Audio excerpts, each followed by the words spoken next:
Nongeye kugusuhuza wowe ukurikira Future TV Rwanda online, wowe uri Iburasirazuba, Iburengerazuba, Amajyepfo, Amajyaruguru ndetse no mu mujyi wa Kigali, wowe uri mu ntara ya gatandatu nawe ndagusuhuje nkwifuriza kugubwa neza, nkusaba kugira ngo ukore subscribe, share ndetse na comment kugira ngo ibiganiro byacu bigiye bitandukanye bijye bikugeraho umunsi ku munsi. Bakunzi ba Future TV Rwanda, mbazaniye amakuru rero agiye atandukanye avugwa muri siporo hano mu Rwanda.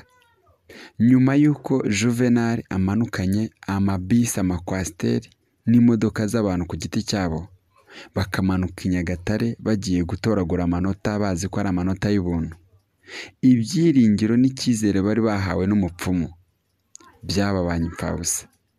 Niba Nyagatare Sunrise yarasengaga, Juvenal ukamanuka ukajya mu bapfumu, ntabwo ariko byari kugenda.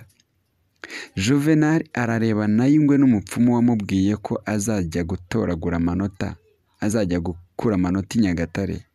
Juvenal afite amarira, abafana bafite amarira, bafite agahinda kuko babuze ibikombe bibiri bahataniraga kandi bari bafiteho ijambo. Juvenal afite umubabaro, ntarebana neza n'uwo mupfumu. Ndagira nkubwire ngo ukurikire neza aho bizarangirira, kuko uyu munota Juvenal menya naramuka abuze ibikombe byose azajya mu kagozi akimanika, kuko Juvenal afite umubabaro n'agahinda kuko umupfumu akomeje kumuha icyizere akamubeshya intsinzi, nta ntsinzi arimo kubona. Juvenal aho ari aratitira, aho ari arahangayitse, kuko nubwo azamara kubura ibikombe, Juvenal ashobora guhita asezera muri Kiyovu Sport. Ese koko Juvenal azihangana ategure shampiyona y'umwaka utaha? Reka tubitege amaso. Njyewe nitwa Carlos. Ciao ciao.